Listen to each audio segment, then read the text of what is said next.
حکومت نے 18ویں آئینی ترمیم اور NFC ایوارڈ پر نظر ثانی کا فیصلہ کیا ہے۔ اتحادی جماعتوں کے ساتھ ساتھ دیگر سیاسی جماعتوں سے رابطے شروع کر دیے ہیں۔ وفاقی حکومت نے موقف اختیار کیا ہے کہ صوبے بڑے بحران کے لیے تیار تھے اور نہ ہی انہوں نے وفاق کی ہدایات پر مکمل عمل کیا، جس کی وجہ سے کورونا کے بعد صورتحال مزید خراب ہو گئی ہے۔ اس لیے 18ویں آئینی ترمیم اور NFC ایوارڈ میں تبدیلی لائی جائے۔ اس حوالے سے وفاقی وزیر برائے منصوبہ بندی اسد عمر نے گزشتہ روز جیو نیوز کے پروگرام نیا پاکستان میں بات کرتے ہوئے کہا کہ 18ویں ترمیم صحیح سمت کی طرف قدم تھا، لیکن ابھی نامکمل ہے۔ جب تک وفاق اور صوبے ساتھ مل کر کام نہیں کریں گے تو معاملات حل نہیں ہوں گے۔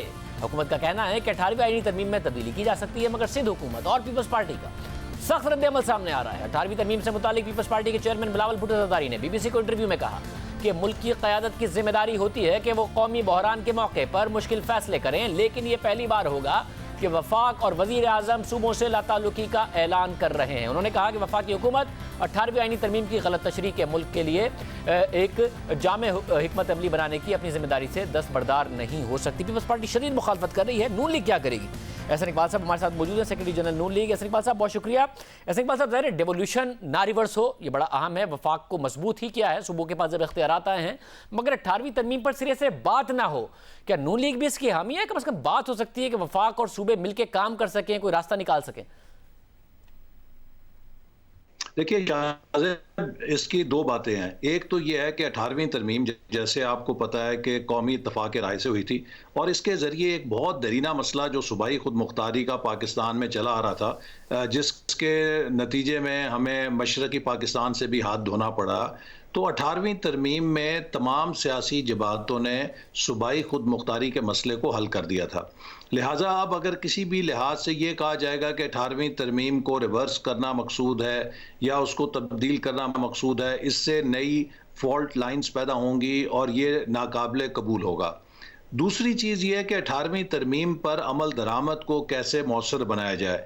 یقیناً اس کے اندر بہت گنجائش موجود ہے کہ صوبوں کی اور مرکزی حکومت اور وفاق کے نظام کے اندر آپس کے اندر جو مختلف اکائیاں ہیں وہ ایک مربوط نظام کے طور پہ کیسے کام کریں۔ اس کے لیے کاؤنسل آف کامن انٹرسٹ کا ادارہ موجود ہے، اس کے سیکریٹریٹ بن سکتا ہے۔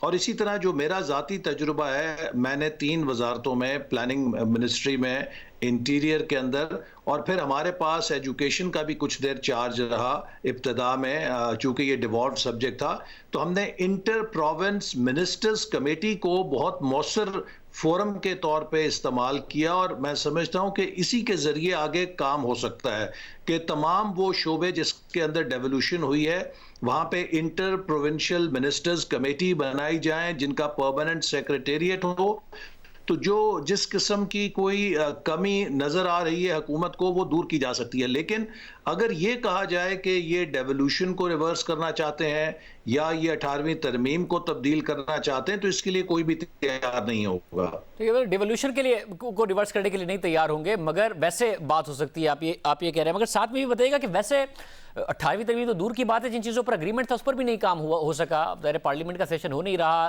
نیب کا جو آرڈیننس تھا، اب نئے آرڈیننس کی باتیں کی جا رہی ہیں، اس میں کیا ہوگا؟ آپ لوگ تو جو چیزیں کنسنسس تھی کہ اس کو بدلنا ہے وہ بھی نہیں کر پا رہے ہیں مل کے۔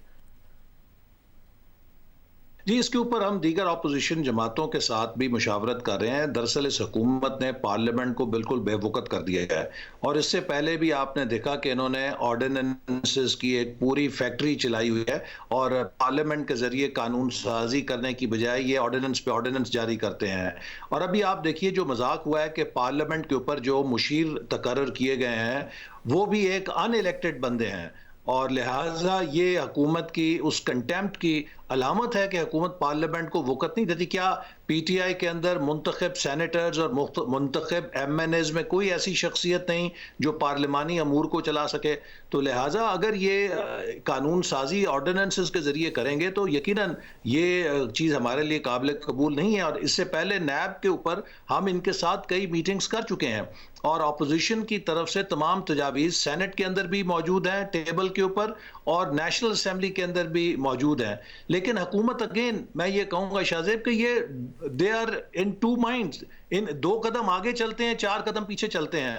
ایک طرف یہ سمجھتے ہیں کہ نیب ان کے ہاتھ میں ایک ہتھیار ہے جس سے یہ لوگوں کو ڈرا سکتے ہیں، لوگوں کو گرفتار کر سکتے ہیں، لوگوں کو جیسے کہ میر شکیل الرحمان صاحب کو انہوں نے پکڑا ہوا ہے، اس سے پہلے اپوزیشن کے لوگوں کو پکڑا ہوا تھا، کسی کو انکوائری کی سٹیج پہ پکڑ لیا، کسی کو ایک رکے کے اوپر پکڑ لیا، کسی کو کسی موقع پہ پکڑ لیا، تو یہ اس اختیار کو جانے نہیں دینا چاہتے. یہ چاہتے ہیں کہ یہ بلیک میلنگ کی طاقت ان کے پاس رہے، لیکن ان کو ڈر بھی لگتا ہے کہ کل کو جب ہمارے بندے پکڑیں گے، ان کی اپنی جماعت کے اندر سے ایک پریشر گروپ ہے، وہ کہتا ہے کہ آپ یہ جو سب کچھ گنجائش پیدا کر رہے ہیں، ابھی تو اپوزیشن کے گرد گردن کے گرد گھیرا ہے، لیکن ایک نہ ایک دن ہماری بھی پکڑ ہوگی، پھر ہم پکڑے جائیں گے.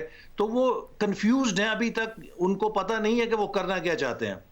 بہت شکریہ حسن اقبال صاحب ہمارے ساتھ موجود تھے. آج کے پروگرام میں اتنا ہی. آپ سے کل کے پروگرام میں ملاقات ہوگی. اجازت دیجیے.